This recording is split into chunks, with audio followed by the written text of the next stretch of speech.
Herkese merhabalar. Bu kez oldukça farklı bir video ile karşınızdayım. Bu videoyu paylaşır mıyım veya ne zaman paylaşırım onu da bilmiyorum ama böyle bir video çekmek istedim. Son bir haftada yurtta çok değişik olaylar yaşadık. İnanılmaz şeyler yaşandı. Biraz bunlardan bahsetmek istedim. Ve yaklaşık bir haftadır bu işlerle uğraşıyoruz. Yurtta birkaç kişide Covid semptomları görülmeye başladı. Başta 3 kişi de vardı bu. Ve test yaptırmaya gittiler. Sonuç pozitif çıktı. Bu 3 kişi bir odaya kapatıldı önce. Orada kaldılar. Daha sonra bunları yurdun ayrı bir binası var. Oraya götürdüler ve orada izole ettiler. Birkaç gün sonra yurtta birkaç vaka daha görülmeye başladı. Zaten herkes psikolojik olarak tamamen çökmüştü. Kimse odalarından çıkmıyordu. Örneğin mutfağa gireceğimiz zaman bir WhatsApp grubu oluşturmuştuk. Oraya yazıyorduk. Şu an ben mutfaktayım. İşte şu kadar kalacağım. Daha sonra çıktım diye tekrar yazıyorduk ve o şekilde kullanıyorduk mutfağı. Ve gerçekten çok zorlandık bu bir haftalık dönemde neredeyse.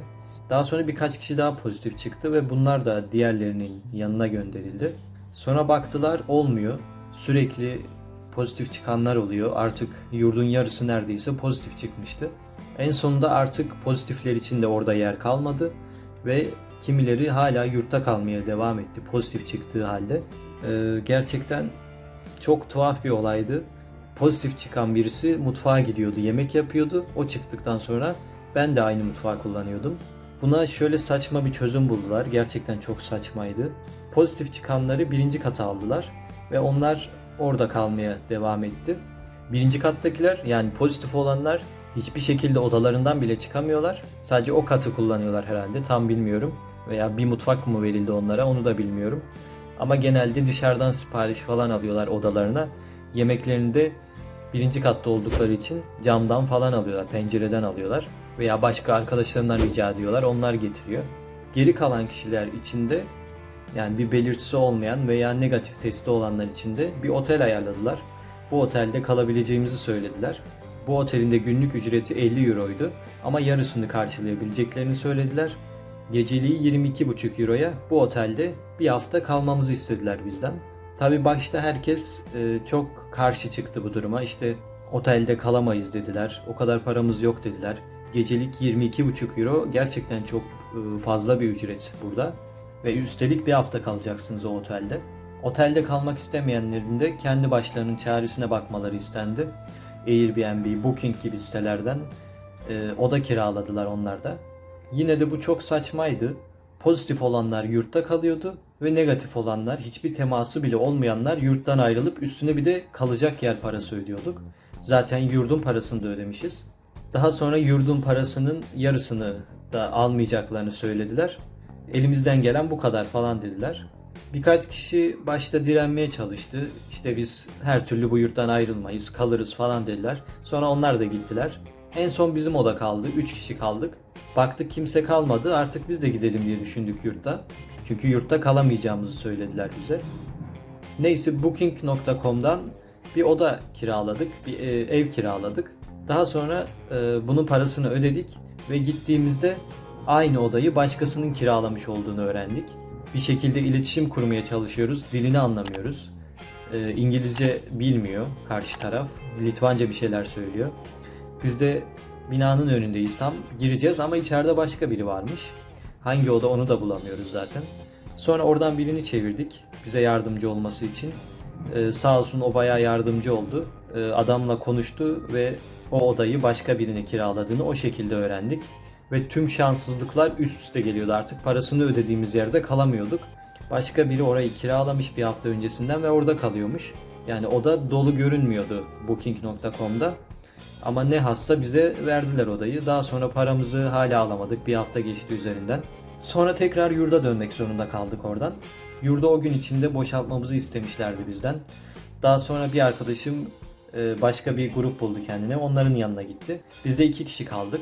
Hala ev arıyoruz bir yandan ama bulamıyoruz. Artık herkes nereyi bulduysa kiralamış. Biz de arıyoruz bulamıyoruz. Sonra kalalım burada dedik. Nasıl olsa girdik bir şekilde içerideyiz. Bir gün kaldık, 2 gün kaldık, 3 gün kaldık. Baktık kalınıyor. Kimse ses çıkarmıyor. Kalabiliyoruz. Kontrole gelen falan da yok böyle. Hatta arada dışarı falan çıkıyoruz. Tekrar giriyoruz. Güvenlik de gördü birkaç kere. Bir şey demedi. Daha sonra izolasyonun bitmesine 2 gün kala, daha doğrusu, bu benimle birlikte kalan diğer arkadaşım İsmet yoktu odada. Ben tektim. Sabaha karşıydı, işte yatıyordum. Bir anda odanın kapısına biri geldi. Ayak seslerini duyuyorum. Bir yandan yarı uyanığım, böyle yarı uyuyorum. Kapıyı da kilitlememiştik o gün. Sonra kapıyı açtı. Gelen kişi yurt müdürüydü. Ben de rahatça yatıyorum, böyle uzanmışım yatağa. Sabah saat 8 falan. Neyse, ne yapıyorsun burada dedi. Uyuyorum, yatıyorum gibi bir şeyler söyledim. Bir yandan da uykuluyum. Neyse, burada kalamazsın dedi. Bilmiyor musun işte kuralları, buradan ayrılman lazım. Ya otelde kalacaksın ya da kiraladığın başka bir yerde kalacaksın dedi. Ben de bir günlük kalmak için geldim falan diye geçiştirmeye çalıştım. Halbuki 3-4 gündür orada kalıyoruz. Neyse, işte bizim burada danışman hocamız var. Seni ona söyleyeceğim dedi. Burada kalamazsın falan dedi. Sonra da gitti yurt müdürü. Ben odada tek başıma kaldım. İşte normalde izolasyonda olmam lazım ama izolasyon dışında bir yerdeyim ben. Ve bunun bir para cezası oluyormuş. Bildiğim kadarıyla o da 500 euro falanmış. İşte bu parayı nasıl ödeyeceğim, nasıl yapacağım falan diye düşünüyorum. Bir yandan eşyalarımı hazırlıyorum, valize koyuyorum onları. Neyse, birkaç saat geçti aradan. İşte arkadaşım geldi, İsmet.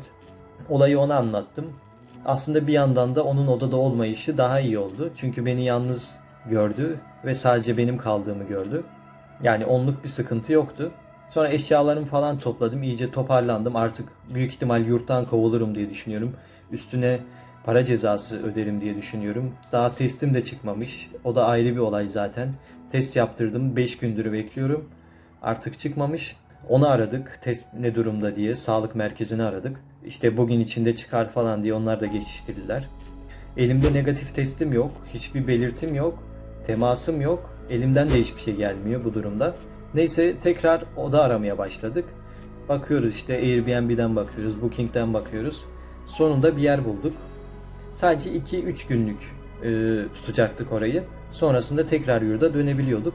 Ama ben hiç döneceğimi düşünmüyordum. Yurttan kesin kovuldum diye düşünüyordum. Neyse, orayı tuttuk. İsmet'le birlikte oraya gidiyoruz. Airbnb'den kiraladığımız eve.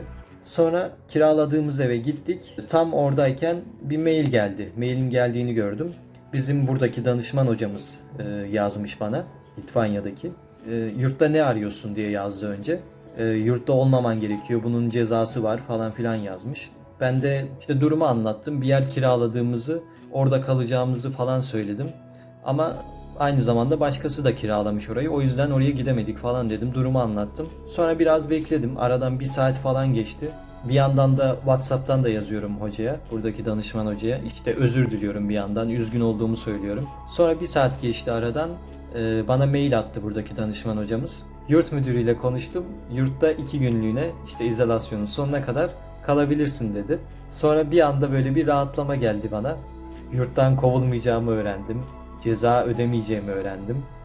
Aynı zamanda devamında da şöyle yazmış. Odandan hiçbir şekilde çıkmayacaksın. 1. kata bile inmeyeceksin. 2. katta odan ve mutfak arasında gidip geleceksin sadece yazmış.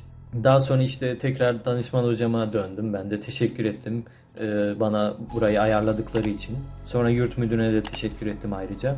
Ama o kadar saçma bir durumun içindeyiz ki. Parasını ödediğim yurttan beni kovuyorlar. Git kendine bir yer bul diyorlar. Daha sonra tekrar yurda gelip gizlice kaldığımda bunu öğreniyorlar ve tamam kalabilirsin diyorlar. Zaten kalabiliyorsam niye bu kadar uğraştırıyorsunuz beni?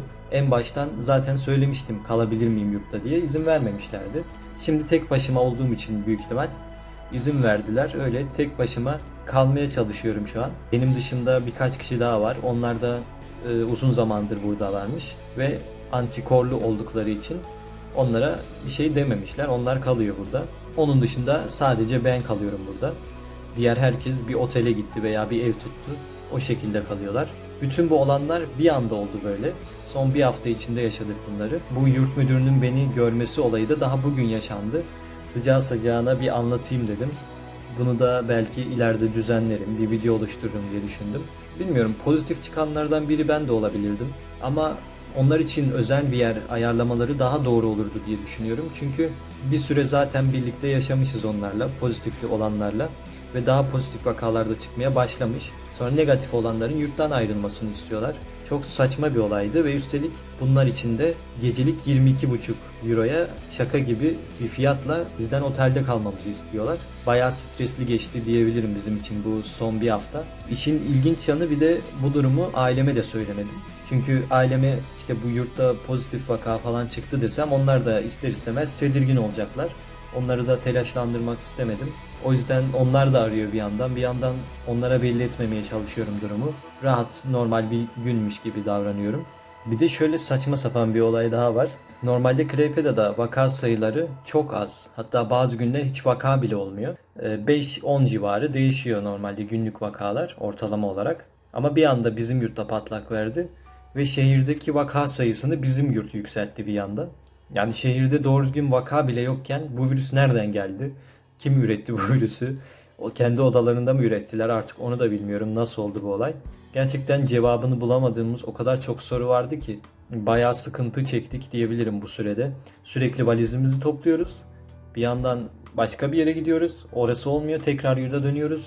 Sonra valizimizi boşaltıyoruz. Tekrar valizimizi topluyoruz. Başka yere gidiyoruz. Orası da olmuyor. Yeniden geliyoruz. Artık bir kısır döngüye girmişti bu olay.